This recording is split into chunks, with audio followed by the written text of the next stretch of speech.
आगे उस हदीस में ये कहा गया कि ये जो लोग होंगे ना, ला यारिफून मारूफन वला युनकिरून मुनकरन, कि ना ये किसी मारूफ को जानेंगे कि नेकी क्या है और मुनकर का इनकार भी नहीं करेंगे।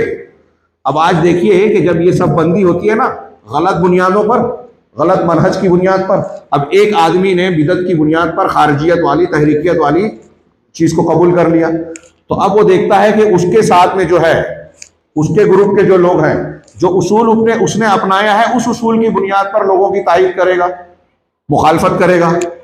अब अहले हक को देखता है। आज देखिए आप पूरे आलम इस्लाम में सोशल मीडिया में भरमार होती है। सऊदी अरब के अगर किसी शाही खानदान से या पॉलिसी में कोई ऐसा बयान आ जाए जिससे उनमें गलती का पहलू निकलता है, मजम्मत का, तनकीद का, सही हो या गलत है ये तहकीक भी नहीं करते, उसके ऊपर जो है तूफान मच जाता है। उनके खिलाफ खूब लिखा जाता है और उनके हवाले से फिर उलमा को भी लिखा जाता है। हमारे कुछ काबिल लोग भी उस पर पड़ जाते हैं जो अपने आप को अहले हदीस कहते हैं, है वह नहीं, फिक्री तौर से अपने आप को कुशादा बताते हैं, तंज करते हैं, देखो ये सऊदी को और मनहज सलफ को एक मानते, एक नहीं मानते। लेकिन वो बताएं कि मनहज सलफ की नुमाइंदगी करने वाला आज दुनिया में कौन सा मुल्क है? ईरान है जो राफजियत की तायद करता है, इस्लामी दावत को हर जगह रोक रहा है, यहूद और नसारा का साथ देता है। और आज नहीं, शाम में सुन्नियों का कत्लेआम कर रहा है, ईरान में कत्लेआम करता है, ईरान में हर रोज सुन्नी मारे जाते हैं। ईरान के मातहत जो अहवाज का इलाका, 1 करोड़ से ज्यादा सुन्नी मुसलमान अरब हैं, वहां अबू बकर, उमर, आयशा, हफ्सा नाम रखना मना है बेटे बेटियों का। उस पर ये तहरीकी कुछ नहीं बोलेंगे कि अगर हरम पे हौसी शिया अगर मिसाइल मारते हैं तो ये खामोश रहते हैं। लेकिन अगर सऊदी अरब का कोई शहजादा यूरोप के, फ्रांस की किसी गली में, और इस्लाम खतरे में, कोई गली में नजर आ जाए, मुलाकात है, ये इनसे मिल रहे हैं। अगर अमेरिकी सदर सलमान से जाके मिल रहा है, शाह सलमान ने छोड़कर नमाज पढ़ने के लिए चले गए अजान होने पर, तो कोई बात नहीं, उस पर अमेरिकी सदर से बात करने पे तूफान।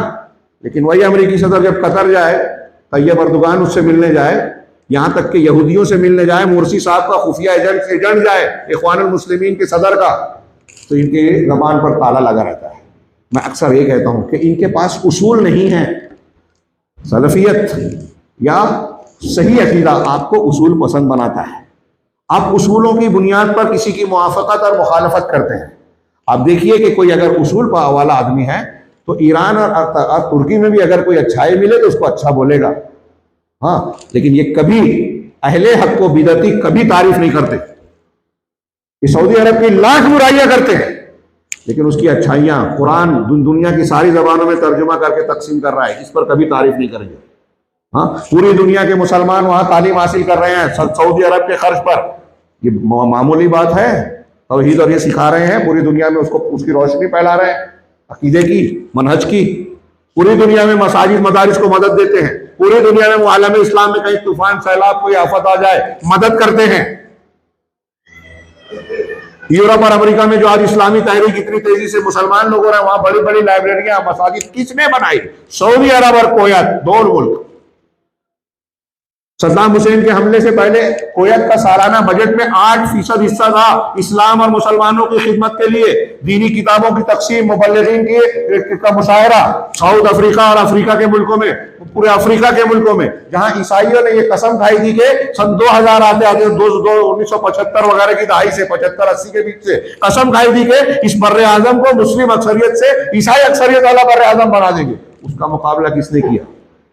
ये हमको खबर भी नहीं है, क्योंकि खिलाफ वाली बात बताई जाती है ना। शाह फहद ने मीटिंग बुलाई, उनके यहाँ जामे इस्लामिया, जामे उम्मुल कुरा, सऊदी अरब के यूनिवर्सिटी में जो पढ़े हुए उलमा थे उनको बुलाया वापस, फारिग होने वालों को कहा ऐसी ऐसी खबर है, आप अपने अपने इलाकों में इस्लामिक सेंटर्स बनाइए, आपको जो लगेगा हम देंगे, किताबें देंगे, कुरान देंगे, ऑफिस के लिए और जो मसाइल लगते हैं उसके लिए सब कुछ देंगे, लेकिन इस्लाम और मुसलमानों का दिफा कीजिए। उन्होंने कमर कसी, सेंटर्स बनाए, दावत का काम शुरू किया। नतीजा क्या निकला? कई 100 ईसाई पादरी जो इस्लाम को रद्द करने गए थे, ईसा मुसलमानों को ईसाई बनाने गए थे, वो खुद मुसलमान हो गए। अल्हम्दुलिल्लाह अल्लाह ताला। ये छोटा कारनामा है? ऐसी कितनी चीजें हैं। बात थोड़ी सी फैल गई। मैं वापस पलटता हूँ। ये दरअसल फैजान बता रहा था, नुकसान बता रहा था कि आप अगर हक का मनहज कबूल करते हैं तो आपके अंदर उसूल पसंदी होगी, सही को सही और गलत को गलत कहने का मादा आएगा। लेकिन आप अगर बिदती हैं, मनहज सही मनहज से हटे हुए हैं, जो आज हम सबको देख रहे हैं, तहरीकियत को मानने वाले दूसरे अहले बिदत हैं, हाँ, इस्लाम का दावा करते हैं, कुरान हदीस की बात करते हैं, लेकिन आप उनको देखें कि वो कुरान हदीस के उसूल पर चलने वाले नजर नहीं आएंगे। उनकी इस्लामियत चंद फजाइल, चंद आमाल, चंद नारों में सिमटी हुई है। और अहले हक की इस्लामियत आपको देखें कि तौहीद की बरकत से, सही मनहज की बरकत से पूरी जिंदगी को घेरती है। वो हर जगह देखते हैं कि कुरान हदीस का, अल्लाह और रसूल का क्या हुक्म है, उसके मुवाफिक किया जाए, उसकी मुखालफत से बचा जाए। अमल में कोताही हो सकती है, गलतियां हो सकती हैं। हाँ, अंबिया के बाद सहाबा भी जो है वो मासूम अनिल खता नहीं है, तो हम क्या है? सऊदी हुकूमत और फला हुकूमत क्या है? गलतियां होगी है। तौहीद का इख्तियार करने वाले के बारे में ये नहीं कहा गया कि वो तमाम गुनाहों से पाक हो जाएगा, लेकिन सही मनहज वाला होना, वो किसी की मुआफ़क़त और मुखालफत का मैं बहुत दुरुस्त में बयान किया हूँ। उसूल हमारे अच्छे अच्छे लोग, ये जो दानिश्वर बनते हैं, मुफक्किर बनते हैं, अपने फेसबुक पर और नेट पर जो लिखते हैं, ये इनको उसूल नहीं मालूम कि मुआफ़क़त मुखालफत की बुनियादें क्या होती हैं। एक बिदती है अगर वो सही भी कर रहा है तो उसके सही को तो सही करेंगे, लेकिन इसकी बुनियाद पर उसको ताकत नहीं देंगे, उसकी तायीद नहीं करेंगे। क्यों? बिदती की तायीद करने से उसकी बिदत को तक़वियत मिलेगी। एक अहले हक है, सच्चे मसलक पर चलने वाला, अगर उससे गलती हो रही है तो उसकी गलती की इस्लाह जरूर की जाएगी। गलत को गलत कहा जाएगा, लेकिन अलल ऐलान नहीं, उसके आदाब बोले जाएंगे, आदाब को इख्तियार किया जाएगा, अकेले में जाए, खास तौर से अगर वो हाकिम है। अब सऊदी अरब की हुकूमत कोई गलती कर रही है, हमारे यहाँ लोग व्हाट्सएप पे लिखते हैं, आपके व्हाट्सएप लिखने से सऊदी अरब की इस्लाह होगी? अभी वो गलती है कि नहीं है, 2 नंबर की बात है। आपका ये तरीका दीनी है? आप बयान कीजिए, नहीं मानेंगे वो। दीनी तरीका नहीं है ये इस्लाह का। हदीस में बयान किया गया है, अमीर को देखो तो उसको ले जाके किनारे अकेले में समझाओ, बताओ, और उसके लिए दुआ करो कि अल्लाह उसकी इस्लाह कर दे। हाकिम सुधरेगा तो पूरे मुसलमानों का फायदा हो, वो बिगड़ेगा तो सबका नुकसान होगा। लिहाजा सही तरीका इख्तियार किया जाए, लेकिन इन सब चीज़ों को हमारे यहाँ लोग कबूल करने के लिए तैयार नहीं है। ये सारी खामियां, मैंने जो कुछ इशारे किए हैं मेरे भाइयों, ये कुछ बाज़ पहलू हैं।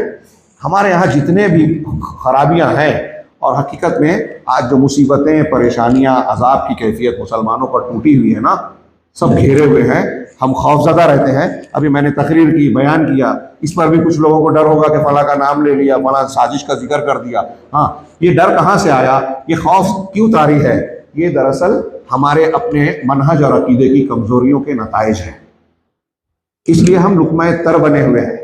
अगर हम अकीदे में मजबूत हों, हर साल पढ़ते हैं, बार बार सुनते हैं, कुरान से गुजरते हैं। अकेले इब्राहिम थे, पूरे कौम और वक्त की बादशाहत मिलकर उनका बाल बीका नहीं कर सकी, आग में डाला लेकिन जला नहीं सके, है ना। नबी करीम सल्लल्लाहु अलैहि वसल्लम शबे हिजरत अकेले निकल रहे हैं, बीच में से निकले उन लोगों के जो तलवार रंगे लेके खड़े हैं, अल्लाह ताला ने निकाला कि नहीं निकाला।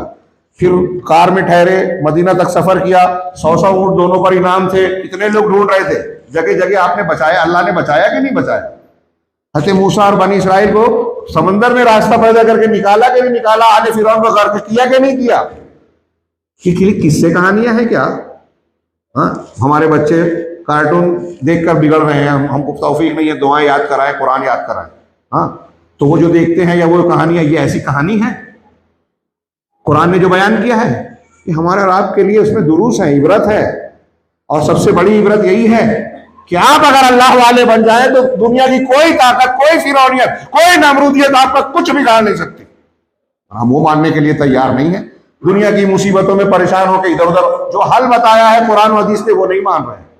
तो शेख ने कहा कि नतीजा क्या निकला कि लोगों में यही वस्फ जो है लोगों ने इख्तियार कर लिया, और उसका नतीजा ये निकला कि लोग फितनों के शिकार हैं। हाँ, और इस ज़माने के जो नौजवान हैं वो इस अंधेरे में चले जा